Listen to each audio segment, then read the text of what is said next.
تمرین شماره 4 رو تو این ویدیو تقدیم حضورتون میکنیم. بچه‌ای که این ویدیو رو اولین بار میبینن توصیه میکنم که اول ویدیو قبلی رو ببینن، تمرین شماره 3، بعد وارد این ویدیو بشن. تمرین شماره 3 تمرین پوزیشن 7 بود که توی این ویدیو هم اجرا خواهیم کرد. عذرخواهی میکنم از خدمتتون. از نوت لا شروع میکنیم. گام لای کوچیک هست در 3 هنگام: لا، سی، دو، ره، می، فا، سل دیز.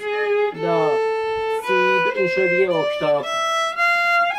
2 تا وارد اکتاف سوم میشیم. لا پوزیشن سوم، سی، دو رو میریم پوزیشن پنجم، دو، ره، می، وارد پوزیشن هفتم میشیم، فا، سل دیز، لا، برمیگردیم، سل، فا، می، ره، دو، پوزیشن پنجم تموم، پوزیشن سوم، سی، لا، از پوزیشن سوم خارج میشیم، سل، فا، می، ره، دو، سی، لا، سل، فا، می، ره، دو، سی، لا.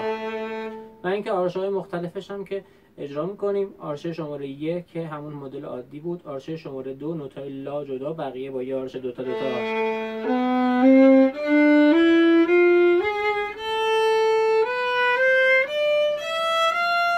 لا، دوباره تکی، سی، پوزیشن پنجم، دو، ره، می، فا، سل، لا، تکی، لا، سل و فا با هم، می و ره با هم، دو، سی با هم، لا، سل و فا با هم، می و ره، دو، سی، لا، تکی، سل و فا، می و ره، دو، سی و لا. شماره 3 هر قسمت رو جدا کرده، یه دونه 3 تایی، یه دونه 4 تایی، یعنی لا، سی، دو.